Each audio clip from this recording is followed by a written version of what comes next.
Developing right now on Morning News Now, the holiday getaway is underway this Memorial Day weekend, marking the unofficial start of summer with a record number of Americans on the road or in the skies for what's expected to be the busiest summer travel season in years. But could severe weather disrupt your plans for the long weekend? Well, we are tracking it all. Also this morning, controversy from the UCLA campus all the way to Capitol Hill. Pro-Palestinian protesters clashing with police over a new encampment on school grounds. This as the school chancellor faces lawmakers over the school's response to the demonstrations. The benefit of hindsight, we should have been prepared to immediately remove the encampment if and when the safety of our community was put at risk. And more students sending a message on graduation day. We'll bring you the latest. Plus, it could be a game changer for college sports. The NCAA and the nation's 5 biggest conferences agreeing on a nearly $3 billion antitrust settlement, setting the stage for student athletes to get paid directly by their schools. And it is side hustle season. That's right. This summer may not just be all sun and fun. It's also a great time to make some extra cash. We'll look at who's hiring and how you can take advantage. If you want a side hustle. Exactly. Sounds like something fun to you. But summer is on everyone's minds right Sure now as we is. get into this holiday weekend. Good morning. Good to have you with us on this Friday. I'm Joe Fryer. Yeah, great news. It's Friday. I'm Savannah Sellers. Thanks for being with us. We begin the Memorial Day with that Memorial Day weekend travel crush with millions of Americans setting off for a holiday getaway. If you are leaving town, brace yourself. It's going to be crowded on the roads and even on the roads to the airports. AAA predicts record-breaking number of travelers in airports and on highways from coast to coast. Altogether, nearly 44 million Americans are expected to travel for the holiday weekend. And this could be giving us a preview of what's to come for the entire summer travel season. Whether you're headed to the beach, having a cookout, or hitting the road for a holiday weekend trip, we have everything you need to know to be prepared. We begin with NBC News correspondent Priya Sridhar. She is at the world's busiest airport in Atlanta. Priya. Memorial Day weekend at airports, nearly 20 years. It's already been incredibly busy over the past week. So what can people do to make their trip as stress-free as possible? Yeah, that's right, Joe. Well, as you can see behind me in the world's busiest airport, we're already starting to see fairly long lines, people dropping off bags and trying to check in for their flights. Long lines also outside with people getting dropped off to the airports and rideshare. AAA is anticipating 3.51 million people will be traveling through airports this holiday weekend. And so, as usual, the tips that experts like to give us is to come to the airport early, especially if you're checking a bag, especially if you're being dropped off by someone or taking a ride share. Try to account for the fact that there might be those long lines outside, and also try to get here early because those security lines might be slightly longer. Here at the Atlanta airport, the officials tell us that they're having TSA people come actually at 3 a.m. in the morning to open up more TSA lines to try to make things go a little bit quicker here. But also, one of the most important things we like to tell people is to pack your patience and have a good attitude overall. You can't really control things when it comes to travel, so things might happen, and it's important to be kind to your fellow passengers and everybody who works here. Maybe download a book or movie that you've been dying to watch or read, and that might help you pass the time, and try to just enjoy the experience and focus on where you're heading, Joe. I was at that Atlanta airport yesterday, and it was, can confirm, very busy already, even last night. Priya, as we head into the summer travel season, another thing that's kind of concerning, the FAA is still some 3,000 air traffic controllers short, despite this massive hiring effort that we've talked about a few times on this show. How is that going? What are they doing to try to fix that? That's right. Well, the FAA has announced that they plan to hire at least 1,800 air traffic controllers by the end of this year and another 2,000 next year. You know, this has really been in the spotlight, as you mentioned, as there have been investigations that have revealed that many air traffic controllers are working 6-day shifts, 10 hours a day, and they're experiencing fatigue, which obviously raises a lot of security and safety concerns. Let's take a listen to what Transportation Secretary Pete Buttigieg had to say about the hiring efforts. After about 10 years of declining numbers of air traffic controllers, we have finally stabilized that, and the number is at last going up. Our work now is to make sure we speed that up. We got to make sure that we grow the air traffic control workforce because aviation demand is growing. Economically, of course, that's good news, but we've got to make sure that we keep up, not just in terms of controllers, but in terms of infrastructure. You know, the airlines have been pointing the finger at the government, saying that it's their responsibility to try to beef up air traffic controllers, and that will help prevent delays, especially heading into this busy summer travel season. But the FAA is saying, listen, we need about $43 million to really bolster our efforts here. Of course, most folks are going to drive. 87% of travelers this weekend going by car. What's the gas price situation?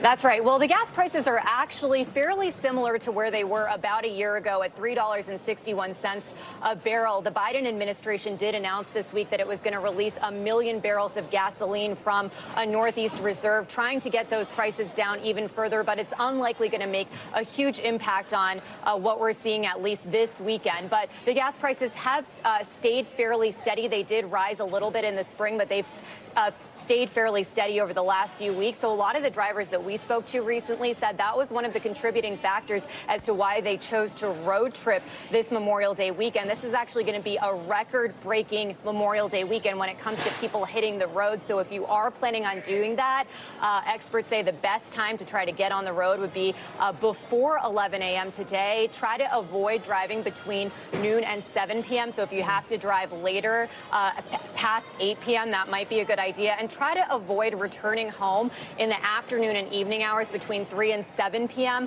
on Sunday and Monday. That's when they're anticipating there's going to be the most traffic congestion on the roads, guys. All right, so watch Morning News Now Today, then immediately leave. Yeah. All right, Priya, thank you so much. Well, let's stay on this. Let's bring in AAA spokesperson Aixa Diaz. She joins us for more on this. Aixa, good morning. Good to see you. So road trips, as we just said, expected to set a record even. I mean, 38.4 million predicted to travel just by car.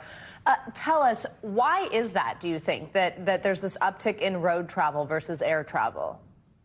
Good morning, Savannah and Joe. Road trips are easy. They're flexible. You decide when you leave and when you come back. And as Priya said, gas prices right now are actually pretty good. We're paying the same that we did last Memorial Day weekend. $3.57 was the national average in 2023. And here we are this morning at $3.60 for the national average. So that's good news for people. But Memorial Day weekend is shorter. Obviously, if you're lucky, you get Monday off and maybe you're taking off today from work. So it's not a super long holiday weekend. So it's shorter. So some people just want to go to the beach, maybe travel somewhere that at least is 50 miles from home. It gives them a getaway. And remember, younger kids are still in school, so families don't have a whole lot of flexibility as to how long they go. But road trips are just, they're easy, they're flexible. And remember, during the pandemic, people continued to drive. So this also has reawakened people's love for road trips and to be, pack the car. And especially if you have a big family, it might just be more economical. So knowing that these are going to be shorter road trips, do we know what some of the top destinations are where people are planning to visit this holiday weekend?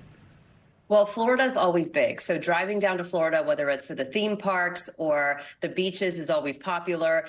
Then you've got the cities like New York, Las Vegas, places that are scenic, right, for tourists, where people can get some entertainment for a couple of nights and then go back home. Southern California is also big because of the weather and other attractions there. And then Seattle's high on the list, and so is Anchorage, because of Alaska cruises. This is the Alaska cruise season. And those ships are packed. They've been sold out for months. So that's a popular place to do, a popular place to go this time of year. And I understand you guys have also tracked that there's been a spike in people seeking other modes of transportation to travel this weekend. What modes are we talking about? Yeah, so buses and trains, cruises are also included in that category. Cruises are different, obviously, because that is the way you're getting around, but also that is your vacation. And, rideshare is also going up in that category, which is interesting. And we're starting to take a look at that a little bit more closely, as some people are actually taking rideshares to travel for Memorial Day, for their holiday weekends. But certainly buses and trains they couldn't do it during the pandemic, so more people are starting to do that now. All right, Aixa Diaz, thank you so much. And as holiday travel ramps up, the severe weather threat does continue this morning. Yeah, Angie Lassman is here to track those storms for us. How could it impact our Memorial weekend travel, Angie? Hey, guys, unfortunately, not what folks want to hear, of course, when they're hitting the roads, taking to the skies, and we've got a couple of days off to enjoy the weather. This isn't what we want to see. Instead, though, we are going to be dealing with the severe potential over the next couple of days. So this is going to last in some spots across the country through at least Memorial Day. This morning, we're waking up to a fairly active pattern here with already those alerts up. We've got severe thunderstorm watches stretching from Chicago back to Des Moines. We've got some tornado warnings that have been issued this morning since early morning hours from Nebraska to Iowa. So that line of thunderstorms is quite robust and ongoing. We also have some thunderstorms centered around Little Rock this morning. As we get into the afternoon hours, it's kind of that wash, rinse, repeat cycle that we've been dealing with for what feels like a month now. Most of spring has been quite active when it comes to severe weather. And today we take another run at it with this line of damaging storms working its way to the east. So Chicago down to Dallas, that is where we're watching for the most impactful weather today, the strongest of those storms. But notice it extends out to Atlanta, Nashville. We're going to watch a good chunk of the country, 45 million people, be at risk of some of these stronger storms later today. So sticking with that travel topic, we've got Chicago, St. Louis, Dallas. Those are the spots that you're really going to want to watch for likely travel delays because of the weather. Notice Charlotte, Atlanta, Detroit, all included in the potential for some of those delayed flights as well. Tomorrow, the news isn't much better depending on where you're going to be. We'll have some general thunderstorms across parts of the east, but we'll also see another chance for some strong storms. Now, an enhanced risk of strong storms centered across the Central Plains. We've got 16 million people at risk of that. And heads up, there could be some strong tornadoes with that.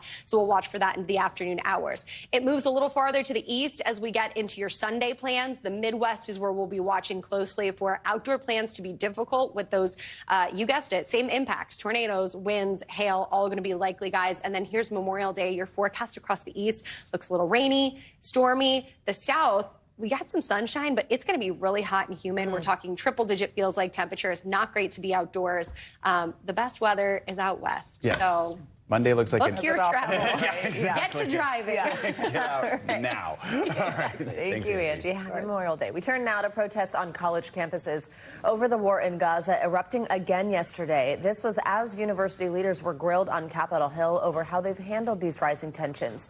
NBC News correspondent Liz Kreutz has the latest.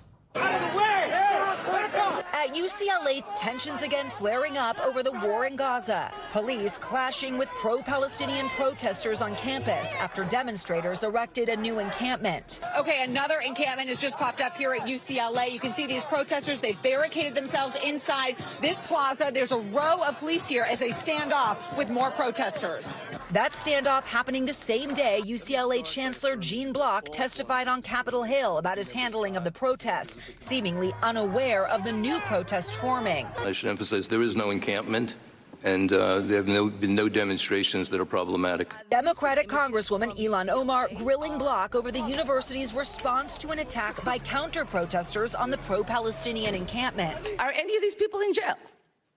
Are any of these people arrested? LAPD is working on trying to identify the people who were assailants that evening. No arrests have been made. This week, the university removed the campus police chief from his position. Meantime, at Harvard, hundreds of students walking out of graduation in protest of the school's decision to bar some students who participated in pro-Palestinian encampments from getting their degrees. Our freedom of speech and our expressions of solidarity became punishable. Back at UCLA, the new encampment taken down. But with 3 weeks left of classes, the debate between free speech and hate speech raging on. I want people to be able to freely and safely go to class without being yelled at, without being targeted for their ideological or ethnic or religious identities. This is our university, and we're here to say that we will not be intimidated and put into this systematic silencing. Liz Kreutz, NBC News, Los Angeles.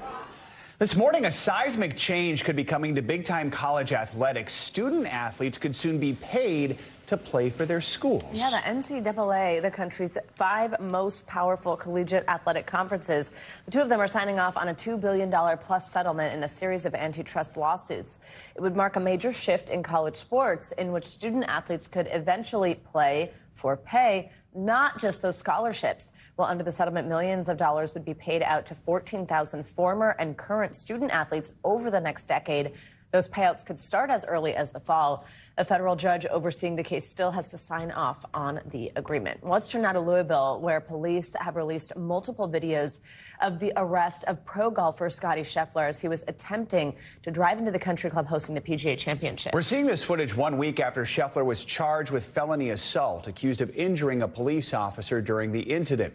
Scheffler has denied the charges, calling it a big misunderstanding. We get the latest from NBC News senior national correspondent Stephanie Gosk. Scottie Scheffler, the #1 ranked golfer in the world, teeing off in Fort Worth. While back in Louisville, Kentucky, police released new video of his early morning arrest before the second round of the PGA Championship on Friday. These silent images show Scheffler's car apparently being stopped by a police officer who makes contact with it. An unrelated fatal collision had taken place earlier. Traffic was blocked and Scheffler was trying to get to the country club. Police say this video is moments after an alleged assault took place against a detective. According to the arrest report, the golf pro tried to drive around traffic and was told to stop by police. It says Scheffler refused to comply and accelerated forward, dragging a detective to the ground. That moment was not captured in the video. According to police, the detective suffered from pain, swelling, and abrasions, but the incident was blocked by a bus, and he did not have his body camera on. Right now, he's going to jail. Louisville police announced the detective, Brian Gillis, has been reprimanded for not turning on his camera. According to records provided by police to NBC News, he has been disciplined 6 times, including 2 suspensions for violating department policies. As for Scheffler, his attorney responding to the video released. All the evidence that continues to come out just continues to support what Scottie said all along. This was a chaotic situation and a miscommunication. The golfer spoke out the day of his arrest. Can't comment on any specifics, but my situation will be handled. It was just a big misunderstanding. Scheffler is facing multiple charges, including assaulting a police officer and reckless driving. His lawyer says he will plead not guilty at the arraignment on June 3rd. Stephanie Gosk, NBC News. Let's bring in NBC News legal analyst Danny Savalos to talk more about this situation. So we remember when this happened last week, Scheffler was arrested, released very quickly back on the golf course that same morning. And I think there was a feeling like maybe this was going to go away. Now that we see this footage, how do you think that might impact this case and what happens? I think this case may still go away. And if you're the prosecution, you're thinking maybe after talking to the mayor, watch the press conference, let's try and push this off for a while until the excitement dies down, and maybe then we get rid of it. Or I could be completely wrong, and the DA's office thinks we're just going to charge ahead, irrespective of irritating little things like evidence of a crime. Obviously, I'm a biased criminal defense attorney, but when you look at that video, you don't see a detective being dragged to the ground. That doesn't mean that it didn't happen out of view of the camera. But you know what would have been helpful? A body-worn camera that they apparently had, and the detective did not turn on. That happens. It's not the end of the world. By the way, for centuries before body-worn cameras, police officers just relied on what they observed. But there are 2 glaring problems with this case as I see it. Number 1, the fact that I haven't heard from any other brother officers on that report that, hey, I saw this go down and he was dragged to the ground. Not a big impediment. They may be able to get by that. Item number 2, it was right there in Stephanie Gosk's great package. The 2 lines are right next to each other. He accelerated. I was dragged to the ground. Wait a minute. Where's the contact? Why were you in contact with the car? If he had sped up and struck the officer with the car, ran him over, that would be in the report, I promise you. So what that suggests to me is maybe the driver was pulling away and the detective reached out, may have made contact. So those are big open questions and they're not answered. And that's the kind of thing a defense attorney is really going to exploit. So we've heard about the body cam not being on. And in addition to that, that same officer had been reprimanded before. As Steph also pointed out, how significant are those things here? Yeah, that's not that compelling to me. I mean, yes, officers get reprimanded, and yes, that's helpful stuff to a defense attorney, but it doesn't necessarily disprove the allegations. Far more interesting to me is what's in the police report, because the officer is locked in to what's in that report, and he's going to have to explain how exactly was he dragged. How did he get from car accelerates to all of a sudden I'm being dragged. The report doesn't say so. And look, here's where it's what's not in the report. After years of reading police reports,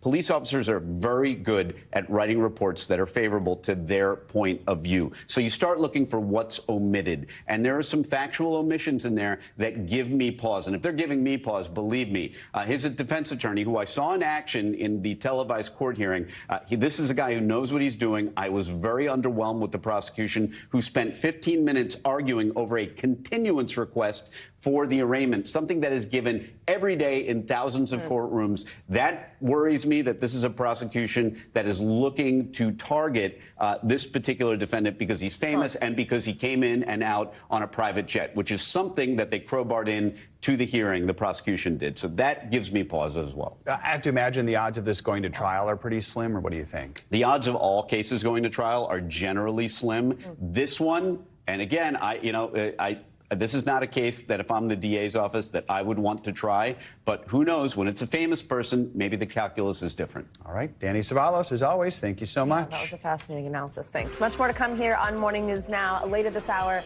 singer Cassie breaking her silence on that disturbing video of her being attacked by Sean Diddy Combs. Her message to supporters, plus the new allegations now coming to light. Up first after the break, to the Justice Department taking on Ticketmaster. We're going to bring you the latest in the legal battle over skyrocketing ticket prices.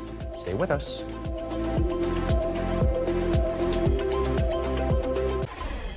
We are back with a closer look at the Justice Department's lawsuit against the entertainment giant Live Nation.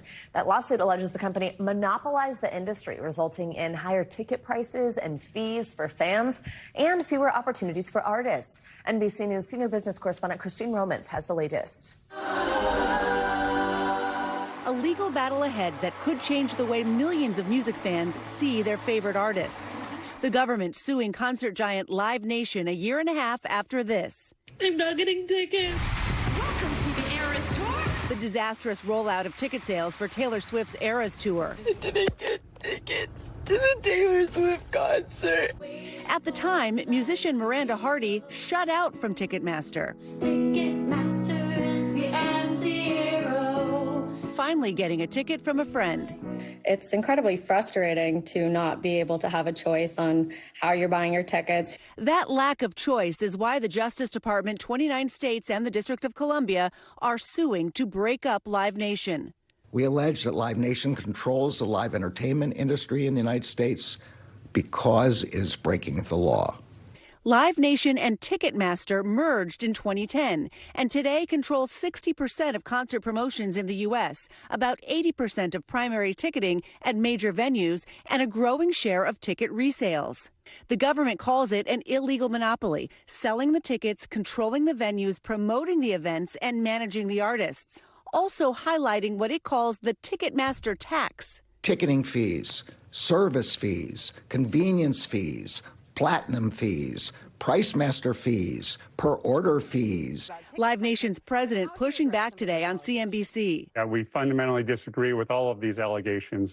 Live Nation saying the DOJ suit ignores everything that's actually responsible for higher ticket prices, from increasing production costs to artist popularity to 24/7 online ticket scalping that reveals the public's willingness to pay far more than primary tickets cost. That's the price of happiness. But for Miranda, the status quo is unacceptable. I hope they're held accountable. I hope it leads to change.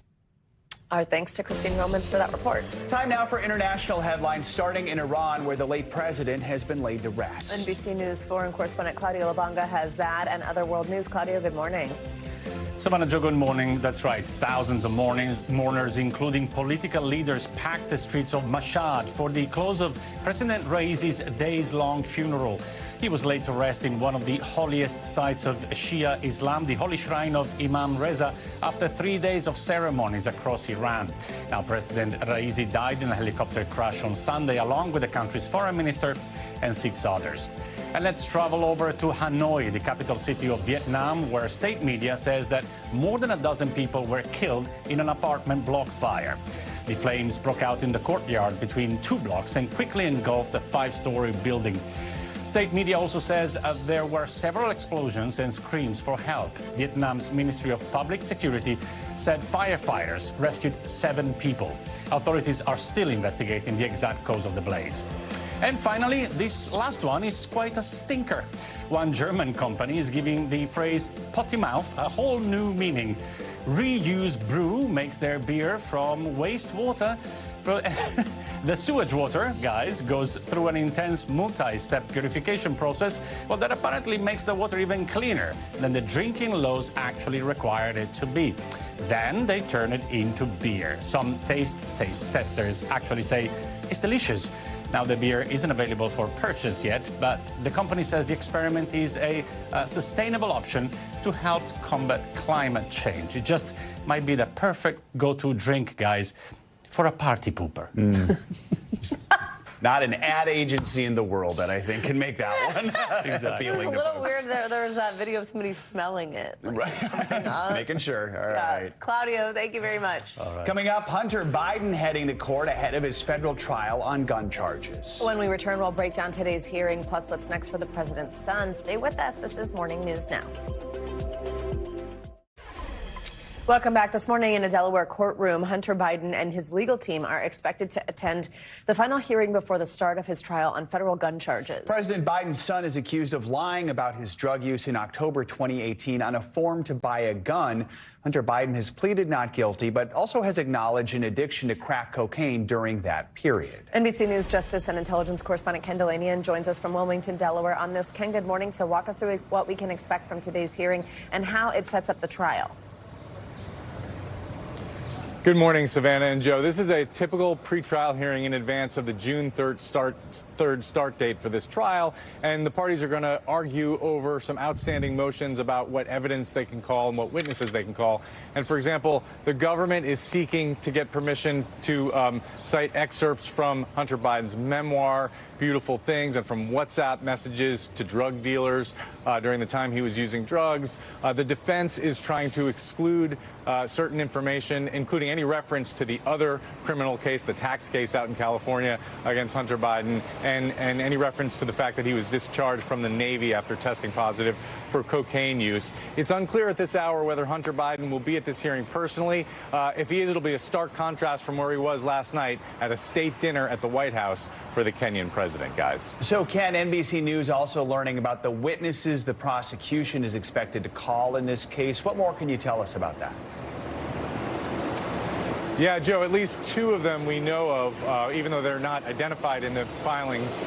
One would be Hunter Biden's ex-wife, and another would be the widow of Beau Biden, with whom Hunter Biden was having an affair after his brother died. So this just kind of underscores how painful this trial could be for the Biden family, and how, it's a reminder that it could have been avoided. Remember, we're here because a plea deal that called for only a conviction of a misdemeanor and no jail time, that fell apart last year, guys. All right, Ken, thank you very much. It is Fleet Week here in New York City, a time when the city honors the proud men and women who serve in our country's armed forces. This year, nearly 3,000 sailors, Marines, and Coast Guardsmen are being honored, and the Chief of Naval Operations, Admiral Lisa Franchetti, traveled here to New York to join in that celebration. She's the first woman to ever hold that position. I got a chance to sit down with her to discuss her historic path to leadership and the challenges that lie ahead for our military. All right, first of all, a little bit of background. So both Admiral Franchetti and I went to the Medill School of Journalism at Northwestern University, and earlier this month we were both inducted into the Hall of Achievement there, which is where we got a chance to meet. We actually sat next to each other, which was such a highlight. She was the rock star there the entire week. So I brought you an NU alumni bumper sticker here. Can you put that on the back of a battleship? Yes, I will be happy to do that. Does it work that way? Go Cats. Go Cats, exactly. I think a lot of people might be surprised to know that you have a journalism degree. I mean, has that come in handy for you throughout your career? Yeah, it really has. I went to Medill to become a journalist. I wanted to be you someday. Took a slightly different path after I met our ROTC unit up there and had the chance for free books, free college and $100 a month, my path changed forever. But, you know, I really learned a lot at Medill that I use every single day. So first, Medill taught me to be curious, taught me to ask a lot of questions, and it gave me an opportunity to learn how to tell good stories. I think you've taken the right path. I think it's fair to say. I love you were part of the men's crew team there, and we have this amazing photo of you because you were the coxswain, which meant I think this was a sign. You're on a vessel, you're giving instructions to folks. It was kind of a sign of what was to come, wasn't it? I think it was. You know, I use what I learned through crew every single day. You know, as the coxswain, you're responsible for motivating your team, for training with them, and really building that sense of camaraderie that will take you through any adversity, and in that case, on to victory. So I feel like that was a good precursor to what I get to do in the Navy, which is build teams of great people and get after our mission every single day. You are a history maker, the first woman to serve as the head of the Navy, the first female member of the Joint Chiefs of Staff. What has it meant to you to break this glass ceiling? What was going through your mind when you were being sworn in, realizing what you had accomplished? Well, first, it's an incredible honor to have the opportunity to lead this incredible team. You know, there's about 600,000 active and reserve sailors and then our civilians, and I couldn't be more proud of what they do every single day. You know, I don't give a lot of time to thinking about, you know, about being the first, but what I do think about is that this is the last time that anyone will have to be the first to be on the Joint Chiefs of Staff. So, you know, I hope that other folks will continue to be inspired by the opportunities I've had and continue to do all the things that they want to do in their lives. Do you hear from young women who talk about what it means for them to see you when you didn't have someone like you to see when you were younger? I definitely do. You know, I've always thought if you can see it, you can be it. It does make it a lot easier, but, you know, I had a lot of incredible role models and mentors along the way. There were many, many women that had a chance to break a lot of the waves, and I was able to follow along in their wake. So I'm very grateful for them and all the trailblazers that I could follow in their path. It is Fleet Week here, which is, I think, what brings you to New York, a chance to celebrate our military. What goes through your mind as far as the value of Fleet Week, the significance of it? Why is it so important to you? Well, Fleet Week is really important for two reasons. First, you know, a lot of folks really don't get to see our Navy all the time. If you don't live near a coast or a Navy base, you may not know all the many things that we do all around the world, you know, to preserve the peace, to be ready to respond in a crisis, and if necessary, fight and win decisively in war. I think that lets our American people see their Navy, get a chance to talk to our amazing sailors. And the second part is it gives our sailors a chance to come to great cities like New York. We actually just started Fleet Week LA yesterday as well. That's a great place to do it, too. Plenty of opportunities for our sailors to see the great culture, meet great New Yorkers here, and really enjoy everything the city has to offer. You've acknowledged their recruitment is an issue for the Navy right now. What do you hope to do to try and change that? Well, you know, we look for talent in every zip code in America. And I like to think about the 150 different specialties that people can do in our Navy. I just created a robotics rating because I know folks are interested in that, but we also have cyber warriors. You can drive a ship like me. You can be on a submarine. You can be a doctor, a nurse, nuclear engineer. You can really find anything that you want to do in the Navy. What worries you most about what's happening in the world right now? What's always on your mind when it comes to dealing with just current events? Well, you know, our nation's a maritime nation, and our security and prosperity really depend on the sea. You know, 95% of trade and our economy, you know, travels on the world's oceans. And, you know, I'm really focused with our team on making sure that the rules-based international order stands. And so as you look at what our ships are doing down in the Red Sea right now, you know, they're working with 20 other nations through Operation Prosperity Guardian to help the free flow of commerce through that critical waterway. And that's really important. So I think about that every day. Again, I think about always being ready to provide options to our nation's decision makers when something comes up. Not only have you succeeded in the military, but you've had a family. You've found this way to have balance in your life. What do you want to say to younger people who look at you and want to follow in your footsteps? There's a great quote from Admiral Nimitz that talks about, you know, learn all you can, do your best, and don't worry about what you can't control. And I think that way you are always open to different possibilities. When I was going to Northwestern, I wanted my life to be a little bit like I-95. You know, start in Maine, go to Florida, straight line, you know what's going to happen at every exit. And but life is more like where I live, the Potomac River. It meanders around, there's eddies, you get stuck in, lots of different branches. And if you're just open to all the possibilities that life offers, I think you get the experiences you need. And then when a door opens, you're ready to walk right through. You are a great example of that, Admiral Franchetti. Thank you so much for your time. We appreciate it. Thanks, Joe. Great to see you again. And the story at Northwestern is so incredible because she was just basically out. She just started there and she saw the ROTC team running and she's like, what's that? And then she learned she could get scholarships. It could help pay for college. And she's like, okay, I'm into this. And that is how that adventure started. And there now you look go. where she is. Worked out pretty well for her. Yeah, that is pretty incredible. So cool that you're both alum and that you had that experience together. I love it. Thanks, Joe. Coming up, she says she feels safe now, but she'll always be recovering. That's singer Cassie breaking her silence on that video of her abuse by Sean Diddy Combs. We'll have more of her message, plus the new allegations against Diddy. And it's side hustle season. This summer could be the perfect time to make a little extra cash. We're going to run you through some of the top seasonal jobs. That's next. You're watching Morning News Now. We are back with new legal trouble for rapper and producer Sean Diddy Combs. The music mogul is now accused of assaulting another woman in 2003. This comes as Combs' ex-girlfriend, Cassie Ventura, is speaking out for the first time since the release of that disturbing security camera footage that showed Combs kicking and dragging her in a hotel hallway. NBC News entertainment correspondent Chloe Malas has the details. Cassie Ventura speaking out for the first time since disturbing security camera footage surfaced, showing ex-boyfriend Sean Diddy Combs violently assaulting her. The singer writing on Instagram, domestic violence is the issue. It broke me down to someone I never thought I could become. With a lot of hard work, I am better today, but I will always be recovering from my past. The surveillance footage, which was obtained by CNN and published on Friday, shows Combs chasing Ventura in the hallway of a Los Angeles hotel in 2016, grabbing her by the neck and throwing her to the ground. Ventura sued Combs in November, alleging the rapper raped and physically assaulted her, including kicking, punching, and beating her over the course of their relationship. The lawsuit was settled the day after, and the terms have not been disclosed. In her post, Ventura also writing, "My only ask is that everyone open your heart to believing victims the first time," adding, "I offer my hand to those that are still living in fear." I'm so sorry.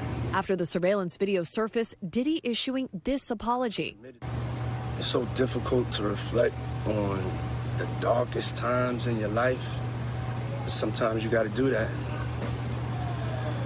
I was up. I hit rock bottom. But I make no excuses. My behavior on that video is inexcusable. I take full responsibility for my actions in that video. I'm disgusted. I was disgusted then when I did it. I'm disgusted now. The rapper facing a string of physical and sexual abuse lawsuits that have been filed over the last several months. The latest filed Tuesday in federal court by model Crystal McKinney, who alleges she was attacked at Diddy's studio in 2003 when she was just 23. According to the lawsuit, the two first met at the upscale restaurant Cipriani in New York, where Diddy told McKinney that she would make it big one day before inviting her back to his recording studio. At the studio, according to the claim, McKinney was handed a joint laced with a narcotic or other intoxicating substance and then forced to perform a sex act on Combs. Representatives for Combs have not responded to NBC News' request for comment. He has previously denied all allegations of abuse and wrongdoing. Diddy is also the subject of a criminal federal investigation, with agents raiding his Miami and LA homes in March, a search his attorneys called a gross overuse of military-level force. Our thanks to Chloe Malas for that update on that story. An alert now, millions of people are falling victim to scammers who are using over-the-phone and online impersonations. Here's how it works. Scammers use the names of well-known companies to make their victims believe they owe money. NBC News senior correspondent Tom Cospello spoke with one woman who lost thousands to the scheme. Debbie Casey was at her computer when the email arrived, telling her she needed to act now if she wanted to cancel her $400 Geek Squad subscription. But she didn't have one. So she called the phone number in the email. That was her first mistake. She got a scammer on the phone who told her to click on an email link. And that may have been her second mistake, though she doesn't know how it happened. Within seconds, he was inside her computer and bank account, saying Geek Squad had refunded her too much money that she needed to return. And before I knew it, he'd already sent through Zelle $2,000. Of your money? Of my own money, yes. She's hardly alone. New data from the Federal Trade Commission shows Americans reported losing more than $660 million in impersonation scams last year. Probably, though, a tiny fraction of the real number. They are trying to create a sense of urgency. They're trying to make you concerned that you're about to lose money. The most impersonated companies, Best Buy, Geek Squad, Amazon, and PayPal, while the most money was lost to Microsoft and Publishers Clearinghouse impersonators. I get these kinds of scam emails every single day. How should we be acting to protect ourselves? Never respond to the phone number, email address, website link that's in the actual message that you receive, because it could be entirely fake. One big flag if you're asked to pay with gift cards or cryptocurrency. Best Buy's fraud detection advice: do not call any numbers or click any links that claim you have an issue with your device. Publishers Clearinghouse says never send any money if it is not free, it is not legitimate. I felt like I was too gullible. I mean, it made me feel like I was totally stupid. The FTC's advice: be skeptical of any email saying you owe money. Call the real company on a verified phone number and never transfer money to strangers. Back to you. All right, Tom Costello, thank you. Well, let's stay in the financial world. Insurance rates are soaring to some new highs. CNBC's Bertha Coombs has that and other dollar sign headlines. Bertha, good morning. Hey, good morning, Joe and Savannah. I was just talking about how I got one of those calls the other day pretending to be Con Edison and almost fell for it. It's tough. Meantime, car insurance rates have been jumping at the fastest rate since the 1970s, but there could be some relief on the way. Bank of America says the giant increase in premiums are a response to underwriting losses in the industry with all of these weather events over the last few years. That's one of the big things contributing. But those hits have been passed on to consumers. Vehicle prices, repair costs, and accident numbers, though, have been returning to normal, so maybe some relief is on the way. Meantime, Meta, the parent company of Facebook, is planning to launch a paid version of its AI assistant. The information reports that Meta will charge users for more advanced features, although it's unclear just what is going to be exclusive for subscribers and what they would pay. OpenAI, Microsoft, and Google currently charge $20 a month for their advanced AI chatbots. And the fast food wars are back, so maybe we'll get a little relief on inflation on that front. Burger King is launching a $5 value meal, just as McDonald's is set to introduce its own. The Your Way meal will hit locations ahead of McDonald's deal and includes a choice of one of 3 sandwiches with nuggets, fries, and a drink.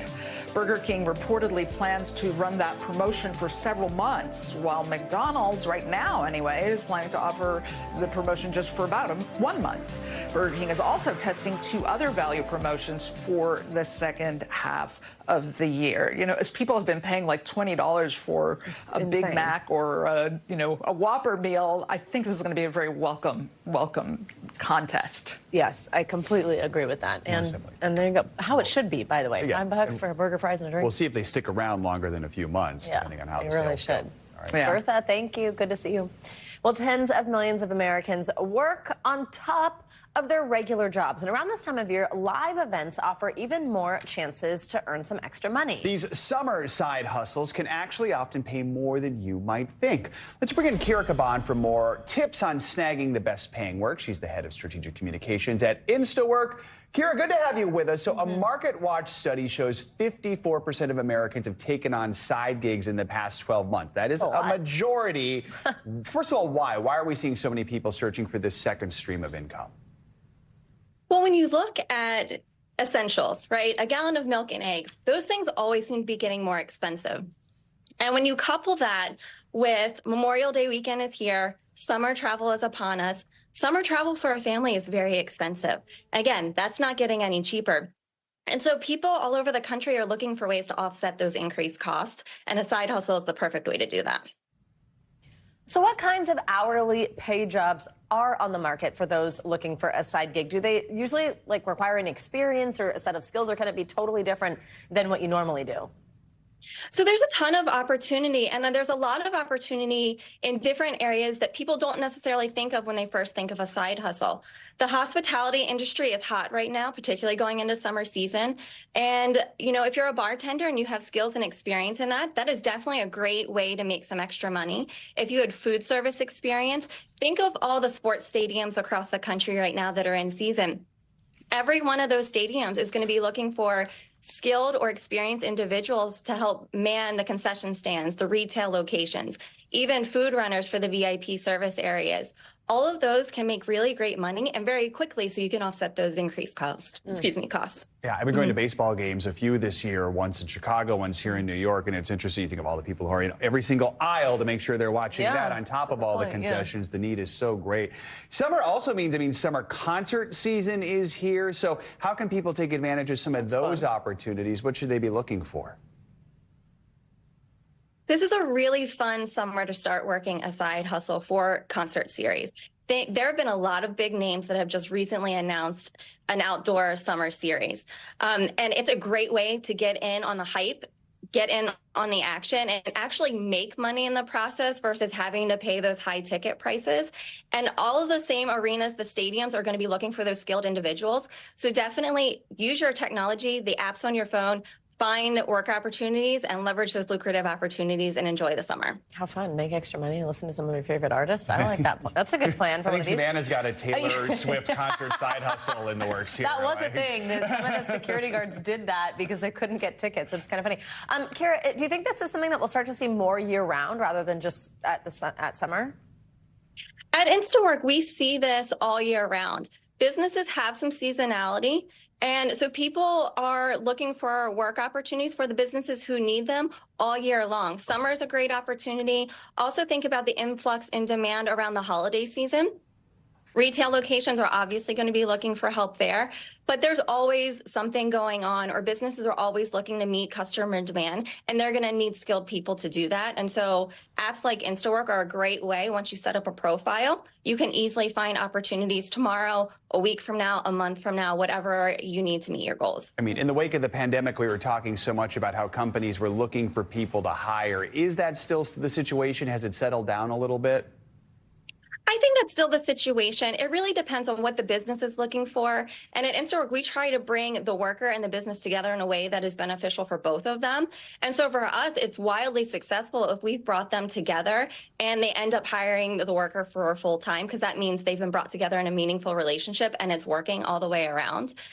You know, people are still, you may still have a 9-to-5 job, but with the increased cost, you may be looking for that side hustle. So I think what we're seeing right now is probably going to stay around for a while, and people are always going to be looking to offset costs. And so something like this is probably here to stay. All right. Kira Kaban, thanks for your time this morning. Appreciate it.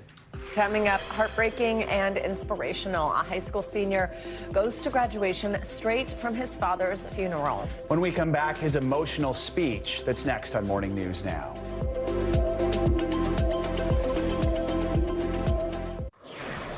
Welcome back, and congratulations are in order for our very own Savannah. This week in Los Angeles, she picked up a Gracie Award. The awards recognize achievements by women across all media. She won in the Interview Feature News category for her piece on NASA astronaut Christina Koch, who's set to become the first woman on a lunar mission. You might remember they sat down at NASA headquarters. You can still watch that interview on NBCNews.com. Congratulations, Savannah. Looks like it was just a great event. Thank you so much. That was so nice that y'all said something. It was a great event. It was so much fun, and it was really cool to get honored for that interview because, as you may remember, I'm just like a little bit obsessed with Christina, so it was cool to be honored for that conversation. Thank you, Joe. We're going to end this hour with a heartfelt story, an unforgettable graduation speech from one high school senior who took the stage right after his father's funeral. NBC News Now anchor Tom Yamas brings us the story. Shaky, nervous, and still in shock, senior Alam Hajic somehow took the stage at his high school graduation. I have one more thing to say. I want to see if I can get through this. In his valedictorian speech, he stunned his fellow graduates when he said this. My father died yesterday, May 15th, 2024. And I attended his funeral today, right before graduation. That's why my shoes are bugging. That's why my arms are shaking, because I had to carry him into his grave and bury him. Alam's father diagnosed with pancreatic cancer just months ago. In their last conversation, Alam told his father he would graduate #1 in his class. When you told him that you were going to be the valedictorian, could he comprehend that? He told me that he was proud of me. And that's the one response he said that whole day that made sense. And it meant so much to me. Like, I knew he truly meant it. On the day of the funeral, Alam wasn't sure he could even deliver the speech, but something inside told him he had to. I had to do it for him. His message to the class: work hard. His dad never got to graduate, but did everything to make sure his son did. He was the one who pushed me to succeed academically, and it's true. It really is true. He's always pushed me to succeed. He would achieve all of my goals because that's what he wanted. Tell me what you saw when you looked out into the crowd. I looked at the audience, and they were all crying. I looked at my sister. She was crying. I was also so grateful that I was able to touch all of those people with my speech. I don't know if you're a spiritual person or religious, but do you feel like your dad was there with you at all, or that he guided you? I would really like to think that. And I really think he did, because I still don't know how I was able to get through it. Our thanks to Tommy Helmus for that touching story. Just too heartbreaking, but what a moment. He handled it so well. Yeah, and clearly inspired a lot of people who were watching. All right, that is going to do it for this hour of Morning News Now. Stay with us, though. The news continues right now.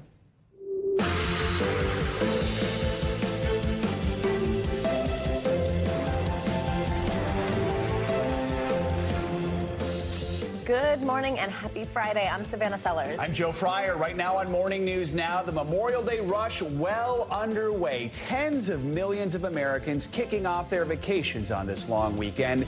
But as the summer surge kicks off, are airports ready to deal with what's expected to be a record-breaking year for travel? Plus, more than 40 million Americans waking up to the threat of more dangerous weather. Parts of the country still reeling from a string of deadly tornadoes. We're tracking the new threat and what you can expect this weekend.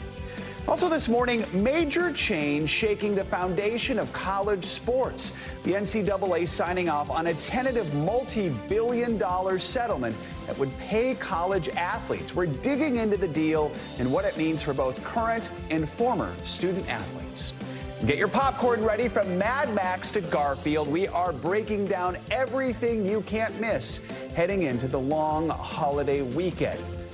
We've heard that people are trying to dub it Garfuriosa, which doesn't have the same ring to it, but we'll see if that works. Mad Max Fury Road was one of my favorite movies, so I cannot wait to see this one. Furiosa, there you go. All right, we're going to begin this morning with the Memorial Day travel rush.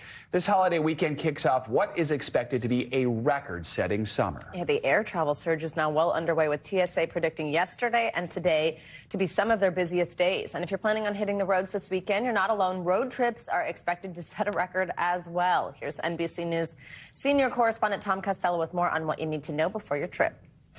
Hey, Joe and Savannah, so here we go. Listen, I just talked to the TSA. They say that 4 of their busiest travel days ever have been this month. And today will be the busiest of the Memorial Day getaway. We're talking 2.8 million plus every single day in this busy travel period. This may be what's to come over the summer. We got good news, though.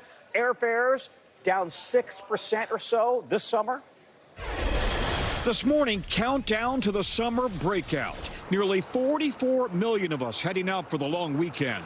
With the TSA screening nearly 3 million people just today at airport checkpoints. We're going to Tampa, Florida, and it's pretty busy, you could say. Pretty busy. The busiest airports, no surprise, Atlanta, Dallas, Denver, Chicago, and LAX. But the FAA is still short some 3,000 air traffic controllers, despite a massive hiring effort. Too many controllers retiring, too many are quitting. Last summer, New York airspace became a choke point, forcing airlines to cut schedules. This summer, I think there will be a lot of strain on that part of the system this year with all the air traffic going on. Florida is the other choke point, with heavy traffic, volatile weather, military flights, and space launches. The good news, if you're booking summer travel, Hopper.com reports airfares are averaging $305 round trip, down 6% from last summer. The weekend before July 4th will be the most expensive. As airlines go wheels up, the rubber is hitting the roads down below. The most traffic for this weekend in nearly 20 years as gas averages $3.61 nationally, 6 cents higher than a year ago. 330,000 cars are expected to cross the Bay Bridge in Maryland for the beach. In Colorado, the State Patrol expects double the normal traffic volume on I-70 headed into the mountains. 150,000 cars through the Eisenhower Tunnel. And we put troopers out on the road who are especially prepared to detect impaired driving, whether it's marijuana or alcohol or anything else. And we are also on the high lookout for those major speed violations. A weekend snapshot of what's ahead for the summer getaway. We mentioned domestic airfares down 6%. Europe, travel into Europe, airfares down about 8%. The experts are calling this revenge travel. People want to break out of their four walls, out of their local communities, and this is a lifestyle choice that may be extending beyond just the post-pandemic years. This may be simply the new reality. Joe and Savannah, back to you guys. All right, Tom, thank you so much. Severe weather could be threatening some of those Memorial Day plans. The powerful storms that have caused so much devastation this week are on the move yet again. NBC News correspondent Jesse Kirsch is in hard-hit Greenfield, Iowa with the latest. Jesse, good morning. Guys, good morning. Overnight, the skies in this region illuminated by lightning. And here in Greenfield, Iowa, buildings that have been torn apart by that tornado earlier this week were also hit by rain. This as relentless severe weather continues to stretch across the country. Overnight, a new wave of severe weather pummeling the Midwest, with heavy rain and large chunks of hail slamming parts of Oklahoma. In the same area where a possible large tornado was spotted. Part of a succession of twisters and severe storms hitting multiple states this week. In the Northeast, about 50 miles outside of Manhattan, an unexpected microburst in Greenwood Lake, New York, catching residents off guard. Powerful straight-line winds toppling trees and power lines in a matter of seconds. It literally looks like a major bomb went off up there. As more severe weather looms over much of the country this weekend, threatening to put a damper or worse on Memorial Day weekend plans, the tornado cleanup continues in places like Temple, Texas, and Greenfield, Iowa, which took a direct hit from a twister on Tuesday. New video emerging of a survivor rescued from the debris of that tornado. Officials in Iowa say 5 people died in the storms this week. The small community of Greenfield, grief-stricken. It's devastating. I've never seen anything like it. It just doesn't seem real. Kelly Mitchell says her house sustained some damage, but she was able to return home and spent time delivering meals to fellow residents along rubble-lined streets. We're a great community. Here in Greenfield, Iowa, again, Joe, we're still seeing a good amount of damage and destruction that needs to be cleaned up. This is hardly the only community, though, that's been dealing with the impacts of weather this week. Since Sunday, there have been almost 80 tornado reports. Joe? All right, Jesse, thank you so much. Well, there is more severe weather ahead of Memorial Day. Let's get a check on your morning news now weather. Angie Lassman. Potentially impact us here for this holiday weekend. We've already got quite an active morning going on. Notice the thunderstorm watches and warnings that have been in effect across parts of the northern plains and the Midwest. We're going to see more where that came from here as the day goes on. Specifically this afternoon, for a good chunk of the country, this line of thunderstorms is going to slowly work its way to the east, bringing us the potential for some really heavy rain and, of course, those strong storms. Here's the area we're watching. Chicago to Dallas. We'll see all of this area at risk for the potential for some large hail, the damaging winds, as well as those tornadoes. That's today. We look ahead to what you might encounter when it comes to travel today. We know it's going to be a busy one out there at those airports. Chicago, St. Louis, Dallas. Those are the spots that we're likely going to see some delays when it comes to weather. So keep an eye out for that. As we get into tomorrow, more of the same. Essentially, we'll see some thunderstorms across parts of the East Coast, but we'll also watch for this next system to emerge and bring us more of that chance for some strong storms across the plains. No surprise here. Wichita is going to be right in the bullseye of that, with the tornadoes, strong tornadoes at that, possible, along with the large hail and those damaging wind gusts. We move through the rest of the weekend. Here's a look at Sunday. The severe weather potential now centered across the Midwest. And notice the enhanced risk that is going to be in place for St. Louis. We'll have Cincinnati to Texarkana, including Springfield and Nashville on the table for, you guessed it, the tornadoes, the damaging winds, and that large hail. This is all going to be quite a mess here over the next couple of days, with some really difficult conditions, along with the potential for some really heavy rain to leave us with the flooding concerns. Big picture look for Memorial Day, though. We'll see the East Coast dealing with the rain, the thunderstorms. Temperatures will be in the mid-80s and quite muggy across parts of the mid-Atlantic and southeast. So the temperatures are quite nice for this time of year, but unfortunately, the rain is going to interrupt any outdoor plans you have. If you're looking for some sunshine, it's the middle of the country, Wichita, Denver, Albuquerque. We'll see nice warm conditions out west, too, but hot and humid across the Gulf Coast, guys. Let's turn now to Capitol Hill, where Senate Republicans blocked a bipartisan border security bill brought forward by Democrats. It all comes as election politics are heating up, and Republican frontrunner former President Trump is focusing his campaign against President Biden on the chaos at the southern border. NBC News congressional correspondent Julie Sirkin joins us on this now. Earlier this year, Julie, Republican Senator James Lankford told NBC News this was, quote, the most conservative border security bill in 4 decades. Senator Lankford was a co-author on the bill, but even he voted no yesterday. Why are we seeing such a stark change here? Yeah, not just Senator Lankford. Good morning, guys. Also Senator Sinema, who was the independent senator who helped negotiate this proposal. She said it's because now Democrats are playing politics. You'll remember back in February, she accused Republicans who blocked the bill then of accusing politics and doing the same. But Democrats said, led by Senator Schumer, that they put this on the floor so that they could test Republicans once again to come and compromise on legislation. You'll remember that former President Trump actually led to Republicans blocking it back in February.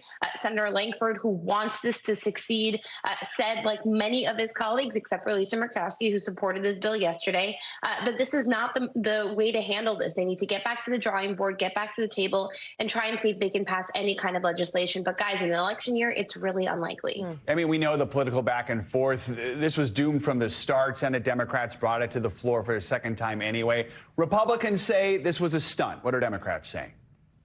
Exactly. Leader Schumer held a press conference yesterday, for example, right after this failed again. He said, look, Republicans don't have any other proposals to put forward. They should be able to come to the table and agree on compromise legislation that many Democrats conceded go very far in the direction of Republicans. This is the most conservative border legislation that we've seen on Capitol Hill in a very long time.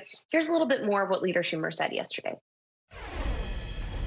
Look, first, we're going to keep trying this year because we believe this is so important. And as was said, the Republicans don't have any explanation why they voted no. This was a bill they all supported, comprehensive immigration reform. That's a passion for me. Leader Schumer, they're vowing to continue and try to put this piece of legislation on the floor. Again, we do expect it to be blocked every single time. Yesterday, guys, even a handful of Democrats ended up voting against this. Those are the more progressive lawmakers who are part of the Hispanic caucus, who acknowledge that this is a proposal they would have agreed to months ago when it was linked to foreign aid, but say, look, this goes very far in the direction of Republicans. And that's in some ways the point that Democratic leadership wanted to make, saying neither side is 100% happy. That's how you know it's a good compromise. So, Julie, you've been reporting on this, though, too, right? That at the backdrop of all that you were just explaining, at the same time, the Biden administration is finalizing details of a new executive action that could allow the president to temporarily shut down immigration at the U.S.-Mexico border. What's going on there? What does the administration need to get that in place, and how does that impact what we were just discussing?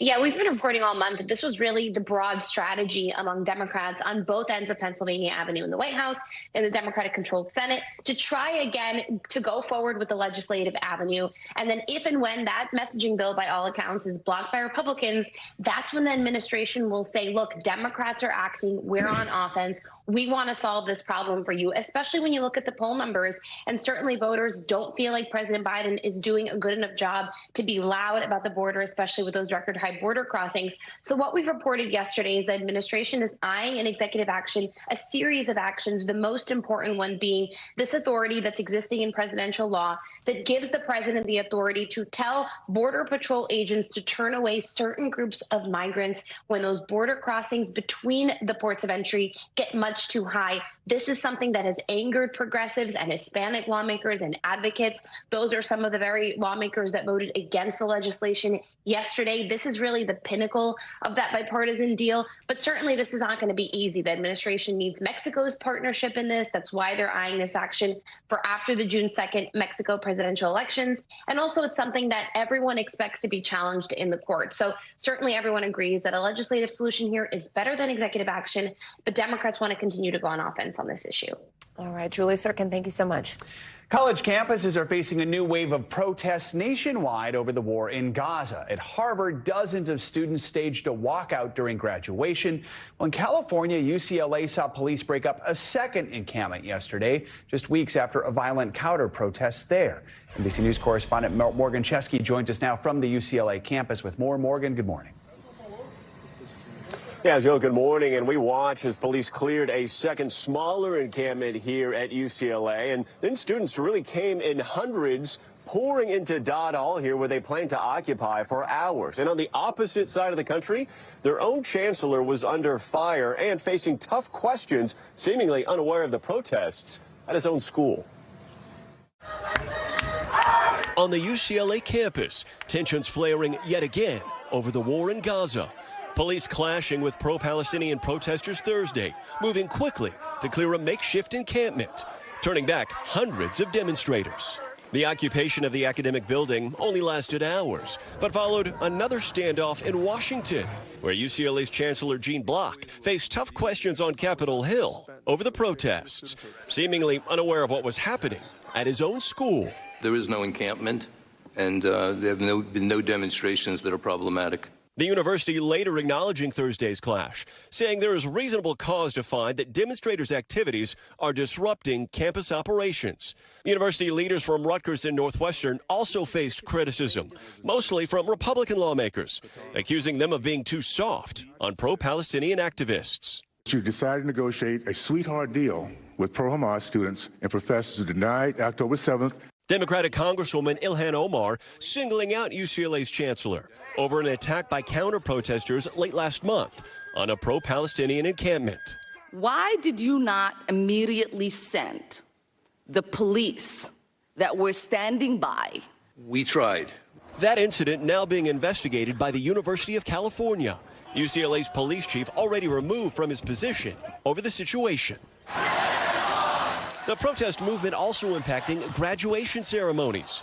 At Harvard, hundreds of students walking out in protest of the school's decision to bar some students who participated in pro-Palestinian encampments from graduating. This semester, our freedom of speech and our expressions of solidarity became punishable.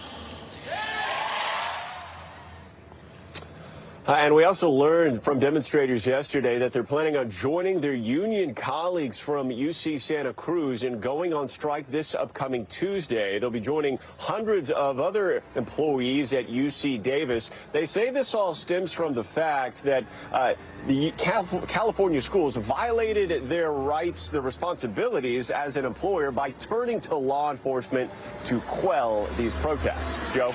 All right, Morgan, thank you so much. In Gaza overnight, Israel's army says it found the bodies of 3 hostages it says were killed by Hamas militants on October 7th. It comes as the International Court of Justice is set to rule this morning on an emergency request by South Africa to order Israel to halt its assault on Rafah. That request is part of the country's broader case that accuses Israel of committing genocide in Gaza, an allegation Israel dismisses as baseless. NBC News international correspondent Raf Sanchez joins us now from Tel Aviv. So, Raf, first of all, what more can you tell us about these 3 hostages who were found out? What's the IDF saying about this? Joe, Savannah, the bodies of these 3 hostages were found in a tunnel in northern Gaza. That's according to the Israeli military. Israel has recovered 7 bodies of hostages over the last week or so. And Israel is saying that one of them belongs to Orion Hernandez. He is a French-Mexican dual national, on your screen right there, 30 years old. The body of his partner, Shani Luke, was found last week in the same area of northern Gaza. So Israel is saying there are still around 125 hostages being held in Gaza. Of those, 39 are confirmed to be dead, and deep concern here in Israel and around the world that the actual number may be higher still. Guys.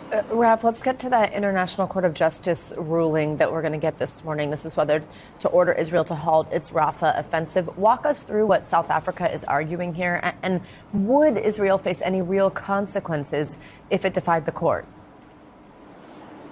Yeah, Savannah, so as you said, this is part of South Africa's long-standing case that Israel is committing genocide in Gaza, an allegation that Israel denies.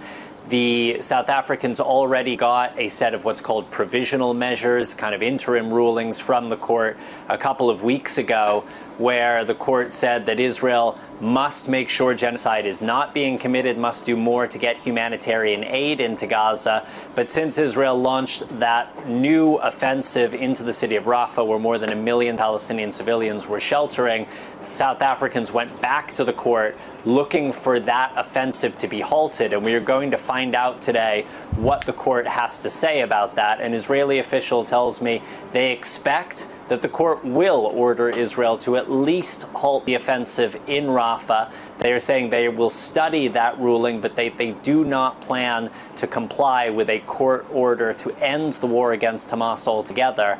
If Israel does not comply, this could, in theory, go to the UN Security Council, and the Israelis are hoping that at that point the United States would step in and use its veto power to prevent the United Nations from stopping this war altogether. Guys. Raph, let's talk about ceasefire talks. We're hearing CIA Director Bill Burns is going to head to Europe to try and revive those fragile talks. What more are we learning?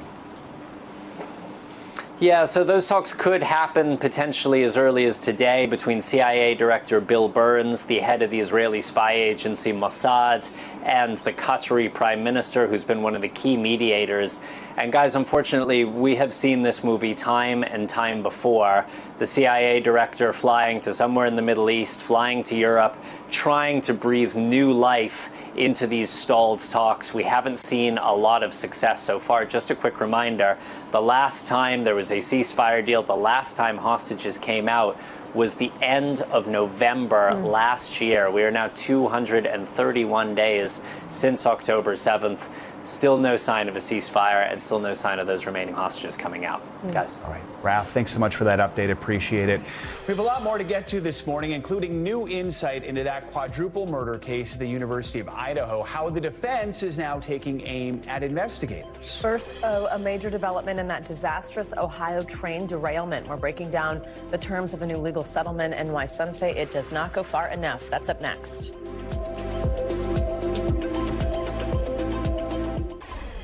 We are back with an update on the fallout from last year's disastrous train derailment in East Palestine, Ohio.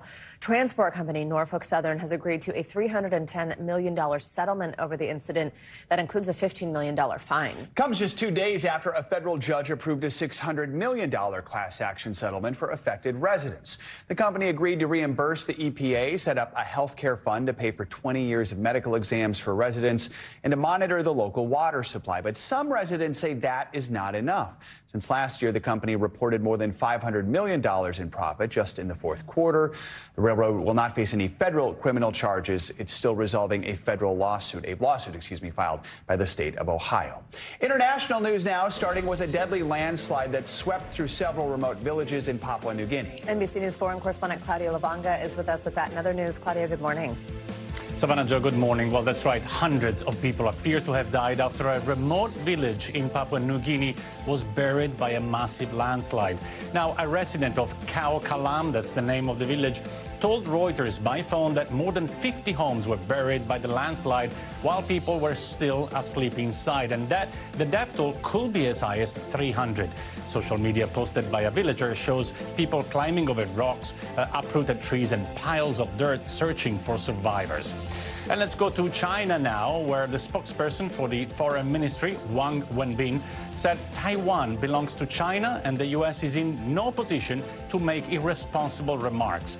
Now, China's strong remarks come amid tension caused by the recent re-election of the pro-independence Lai Ching-te as Taiwan's president, who China sees as a separatist. Now, Wenbin said the root cause of the tension between the two countries lies in the attempt by Taiwan's Democratic Progressive Party to seek independence by relying on the United States, and warned the U.S. that if it wants to maintain regional peace and stability, it should adhere to the One China principle. And it looks like that God is about to get his own influencer. Now, Carlo Acutis was a young Catholic Italian web designer who cataloged miracles and Marian apparitions on a website before dying from leukemia in 2016 at the age of 15. His proficiency in spreading the teaching of the Catholic Church online led him to being called God's influencer. Since his death, 2 miraculous healings have been attributed to him by Pope Francis, and as a consequence, the Catholic Church has announced he will be canonized and so become a saint. Back to you guys. All right, Claudio, thank you so much. Coming up, caught on camera, new video shows the moment the #1 golfer in the world was arrested. But this morning, it's the arresting officer who's now being disciplined. We'll explain why next. Back now with the latest details involving reigning Masters champ Scottie Scheffler. Last week, he was arrested just hours before he was set to tee off in the second round of the PGA Championship. Scheffler now faces multiple charges, including felony second-degree assault on a police officer. Yeah, while Louisville police announced the charges against Scheffler would not be dropped, the department also cited policy violations by the detective who arrested him. NBC News correspondent Stephanie Gosk is here with the latest on this. Steph, good morning. Guys, good morning. Scottie Scheffler, the #1 ranked golfer in the world, is playing in a tournament this week in Fort Worth, Texas, but he will have to return to Louisville, Kentucky to appear in court soon. The police there releasing new video and details about the golf star's arrest last Friday. Scottie Scheffler is at his next golf tournament while facing multiple criminal charges, including assaulting a police officer in Louisville, Kentucky, where he competed last weekend in the PGA Championship. New video released by police shows Scheffler's arrest in the early morning confrontation last Friday between the golf pro and authorities. This is his car being stopped, a police officer appearing to make contact with it. An unrelated fatal collision had taken place earlier. Traffic was blocked, and Scheffler was trying to get to the golf course. According to the arrest report, he tried to drive around traffic and was told to stop by police. It says Scheffler refused to comply and accelerated forward, dragging a detective to the ground, leaving him with pain, swelling, and abrasions. A bus blocked that alleged moment in the video, and the detective, Brian Gillis, did not have his body camera on. Our officer has received corrective action for this policy violation. According to records provided by police to NBC News, Gillis has been disciplined 6 times in the past, including 2 suspensions for violating department policies. Scheffler's arrest drew international headlines. The world's best golfer fingerprinted, charged, and his mugshot released to the public. Fans showed up at the tournament with free Scottie t-shirts.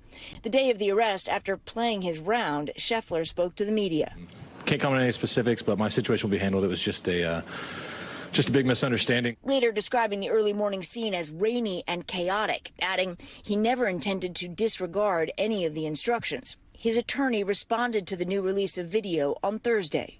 Our position is the same as it was last Friday. Scottie Scheffler didn't do anything wrong.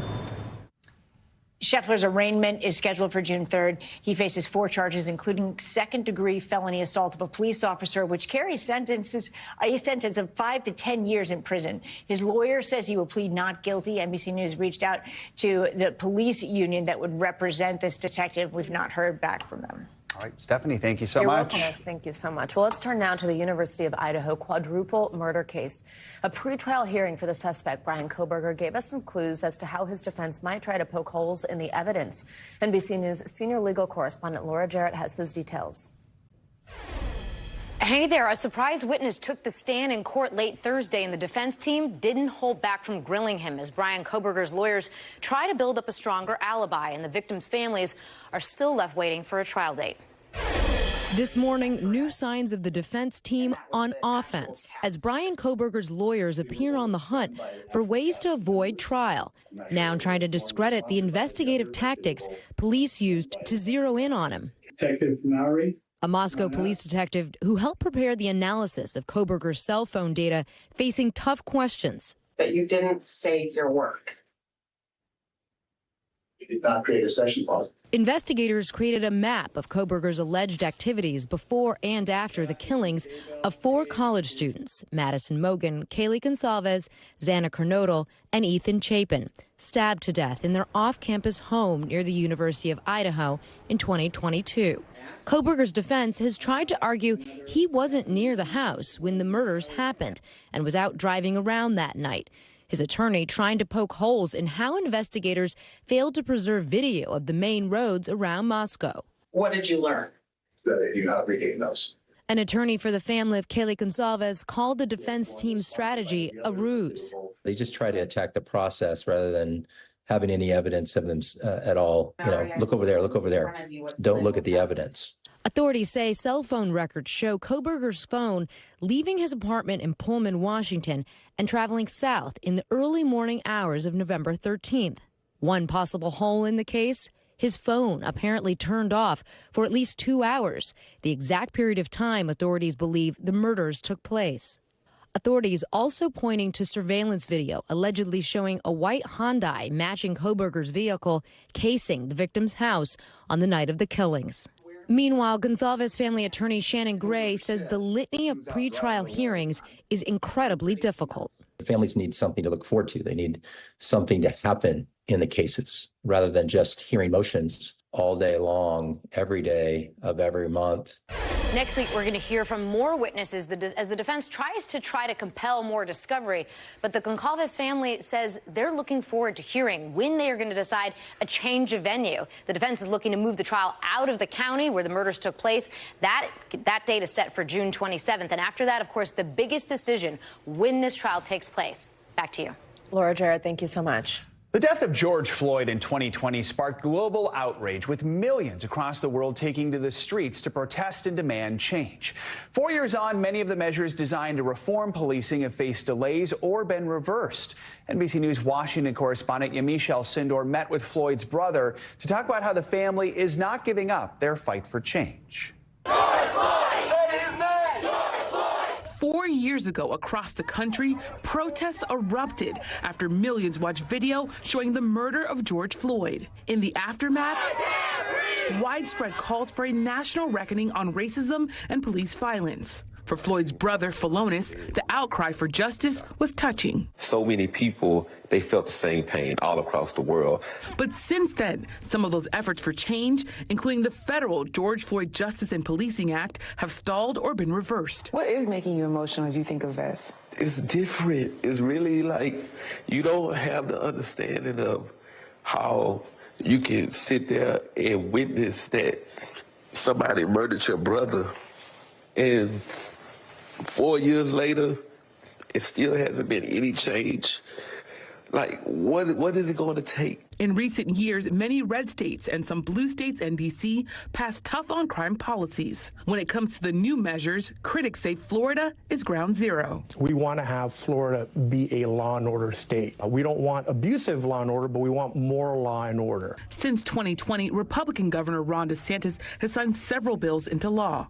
Among them, a law that may curtail protests and laws that limit the power of police civilian review boards and mandate that anyone filming first responders stay 25 feet away when asked. It's all about safety. Republican State Representative Alex Rizzo sponsored the so-called HALO bill. Some critics of the bill that you've sponsored, the HALO bill, say that it's an unfair backlash to the filming of the death of George Floyd, and that if that bill were in Minnesota, we might not have seen the murder of George Floyd on film. What do you make of that? I don't agree. I think that you could still film.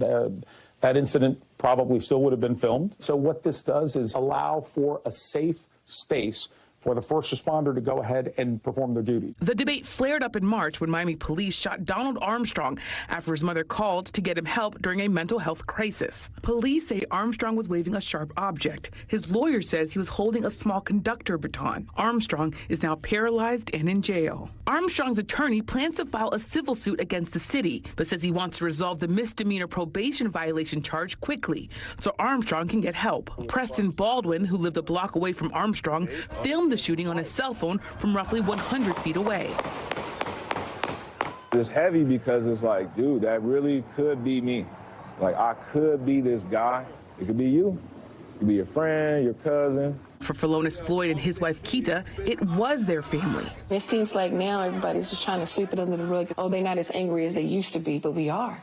We lost George. I'm going to continue to turn my pain into purpose, and this bill needs to be passed because my brother's blood is all on this bill. All right, Yamiche, thank you for that report. Coming up, a remarkable teen with a talent for music is beating the odds. How she found her voice and is now helping others to do the same. Stay with us.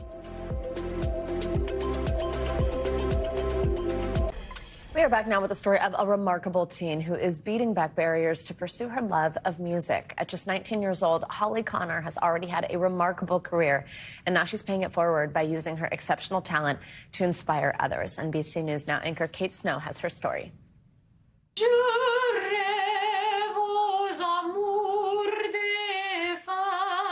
Holly Connor is one of a kind. A self-described musical savant. She's blind and autistic, and at 19 years old, she's already an accomplished vocalist and pianist. She's performed on stage in musical theater productions, sung the national anthem for stadium crowds.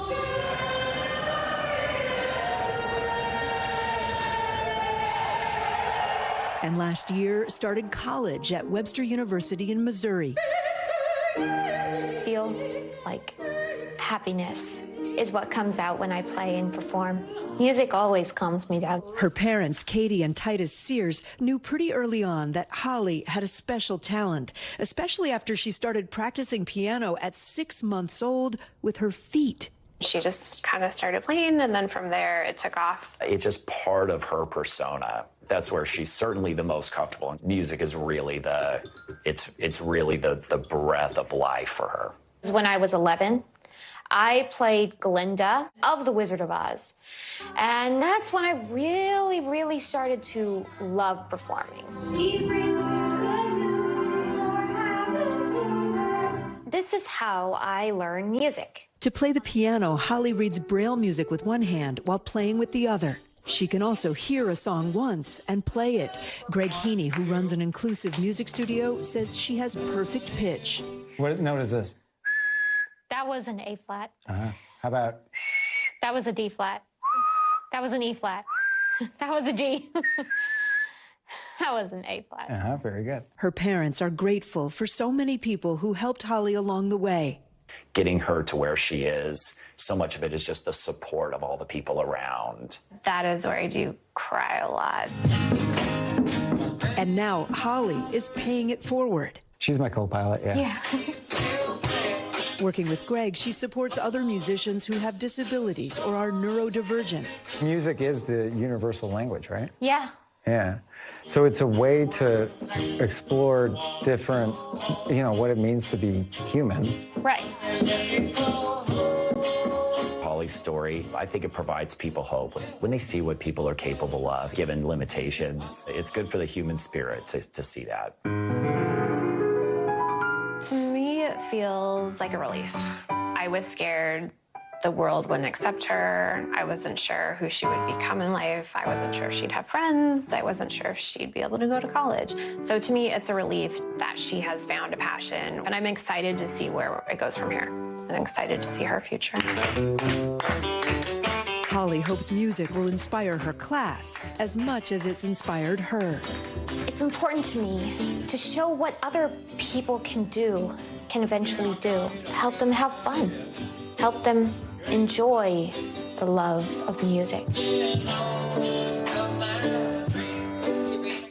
Okay, That is so incredible. Her talent is so impressive. Kate Snow, thank you so much. All right, let's get some financial news. The CEO of Frontier Airlines has a few choice words about what he calls the misuse of airport wheelchair services. CNBC's Bertha Coombs is back with us this hour. Hey, Bertha, good morning. Hey, Joe and Savannah. Yeah, the CEO of Frontier Airlines is urging a crackdown on what he calls rampant abuse of wheelchair service at the airport. Barry Biffle says he's seen instances where 20 people were brought to the gate with wheelchairs, but only 3 were then used upon arrival. Biffle says it costs Frontier between $30 and $35 each time a passenger rejects or requests a wheelchair, rather. The 1986 Air Carrier Access Act requires airlines to provide wheelchair to people with disabilities, and of course the ADA also requires accommodation. Meantime, Meta, the parent company of Facebook and Google, want to make deals with Hollywood studios. Bloomberg reports that they're offering millions of dollars in hopes of striking licensing deals to improve their models for AI-generated video. Netflix and Disney aren't willing to license their content, but have expressed interest in working with the companies. Warner Brothers Discovery has signaled that it may license some programs. Google recently showed off a text-to-video AI model called Veo. And man's best friend is flying the friendly skies. Bark Air took its inaugural flight in Van Nuys, California yesterday. The airline caters to owners who want to avoid putting their pets in a crate or carrier when traveling. Currently only offers one-way and round-trip flights from New York to LA and between New York to London. Bark Air flies private Gulfstream G5 jets with what it calls white paw service. Including shoes? I'll tell you, I have a friend who recently... Is that what was on that? Well, a friend recently flew to Chicago, and she said her dog's fare was more expensive than hers and her husband's. Well, we'll see. Maybe this is something we'll take off. That is very interesting. I feel like that one's not cheap, that option right there. But all right, we'll see what happens. Bertha, thank you so much. Thanks, Bertha. Well, Taylor Swift's blockbuster Eras Tour is now in its European leg, but Americans are scooping up more than half of her international tour tickets on StubHub. And United says all that demand is having an unprecedented impact on air travel. NBC News correspondent Emily Aketa has the story. Traveling this holiday weekend. It could be one of the busiest Memorial Days ever, in part thanks to Taylor Swift and her Eras Tour, currently dancing through Europe. Some major airlines are reporting a surge in trips to cities hosting the pop sensation, as her notoriously loyal fans crisscross the world. According to United, the number of passengers traveling to Lisbon, Madrid, and Edinburgh during Swift's show dates is up around 25% compared to last year. And there's an even greater jump for trips to Munich and Milan. This isn't just a lift for one specific show. We're seeing increases for every show in Europe and every city where she's playing. This father-daughter duo is flying 5,600 miles from Los Angeles to Lisbon this weekend to see Swift for the first time. Even including the airfare there, it's still cheaper than seeing her here in the U.S., which is pretty crazy. It literally is taking flying around the world to see Taylor Swift. Yeah, but as far as I'm concerned, it's worth it. In total, front row tickets, flights, and hotel for 2 nights are costing them around $4,000. That's still cheaper than just a pair of resale tickets to Swift's first concert back in the U.S. this fall. Now, cities across the Atlantic are rolling out the red carpet for the 14-time Grammy winner. Stockholm temporarily changed its name to Swift Home. And in the United Kingdom, where the Eras Tour is expected to provide more than $1 billion boon to the economy, Liverpool is dotting the city with 11 art installations in honor of each era in the show. Swift's boyfriend Travis Kelce gushing about the new set on his podcast. It is absolutely unbelievable. I enjoyed every bit of it. As Swifties around the world gear up for a not-so-cruel summer. Our thanks to Emily Aketa for that report. And if you're traveling for a concert this summer, experts say you shouldn't arrive on the day of the show. No. That's definitely a good one, especially if you're traveling somewhere far. Have your outfit planned and packed ahead of time, and bring comfortable shoes to change into at your seat. Also pack external batteries, because we know those concerts can be hours long. Certainly Taylor Swift's are more than 3 hours long, which is very fantastic for fans. Or just wear comfortable shoes the whole time. Not that you can get anything on your phone in or out anyway. Right, yeah. If you want to like record or something, right. I guess. But All right. yeah. All right, the long weekend is here, and that means there's plenty of time to catch up on the latest and greatest in the world of entertainment. Coming up after the break, we're going to sit down with Samantha Rollins for your holiday can't miss list. Stay with us.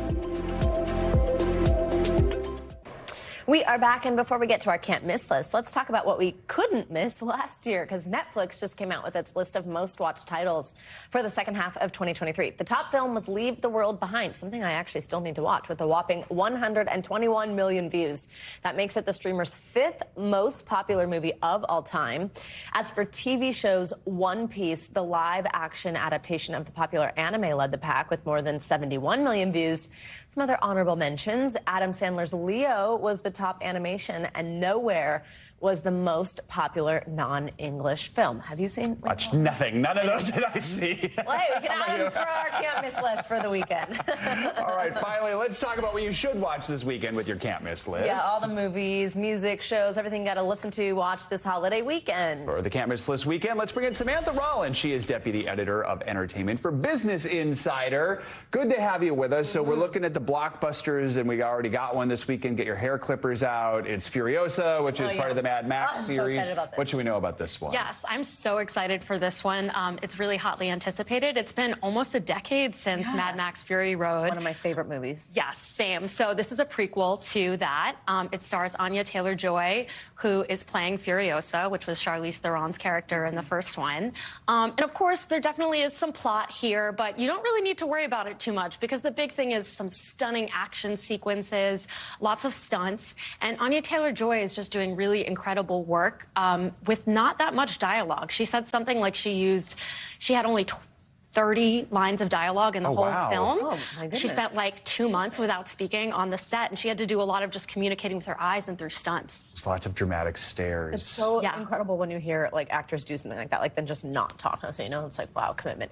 Okay, let's talk about, what did you call this earlier? Garfield? Oh, Garfuriosa. Yes. Wow, I love that so much. Right? Yes. It's not quite as catchy as Barbenheimer. Yeah. But you're totally right. Garfield is actually a little bit more action-packed than you would expect for a lazy cat, which is kind of the first thing that people were talking about when the trailer came out. It was like, there's a heist going on here. Garfield's meeting his long-lost dad.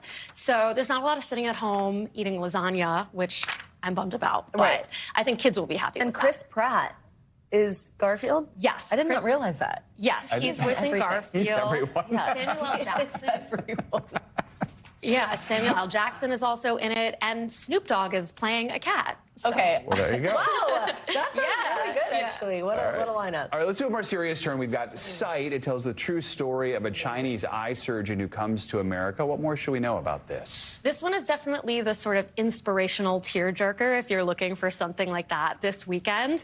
The true story of this eye surgeon follows one of his surgeries. He helps to restore the sight of an orphan. What I really love is that the real Dr. Wang learned English by watching like hundreds of American movies. So I think it's really fitting that he gets his own American movie about himself. Wow, that's pretty cool. Okay, if you're staying in, let's talk streaming stuff. Atlas is this new J-Lo movie. One review rather unkindly called this another Netflix movie made to half watch while doing laundry, which is like a really good way to put. You know, that is a category, I would say, at least in my house. Background. So it's one step above white noise. Yeah. So what do we think? I mean, I would like to say this is the second time this year that J-Lo is doing dystopian stuff in space after her first one, which was This Is Me Now, her own movie, music video. Yeah, it's not getting great reviews, but honestly, J-Lo is pretty relatable on screen, so it's kind of fun to watch her be an action star after doing so many rom-coms. And yeah, if you want to half-watch something, see a lot of explosions, scroll on your phone. I mean, it sounds like this is the phone, not the phone, this is the film for it. You know, which is the category these days. Weekend. Yeah. If you're at home doing laundry for Memorial Day, you've got background noise. All right, we got a good documentary here. It is about the Blue Angels, this is awesome. which is, of course, the Navy's fast-flying stunt pilot team. It was shot in IMAX, which seems like the perfect place to see this, right? Yes, IMAX definitely, and also now it's on Prime, so if you have a really nice home entertainment system, if you got some surround sound, you really want to just be immersed in watching fighter pilots do crazy stunts in the air, this is definitely the one for that. Really test out your HD TV.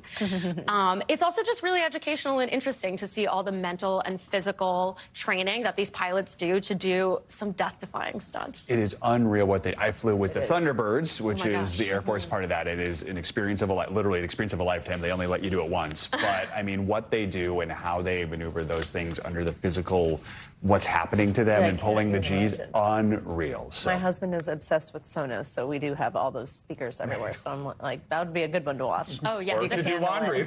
Yeah. That's the one you tested out for. All right. Oh, you're in the laundry room. Samantha Rollins, thank you so much. Have a great Memorial Day weekend. Happy Memorial Day. That is going to do it for this hour of Morning News Now. Don't go anywhere, though. The news continues right now.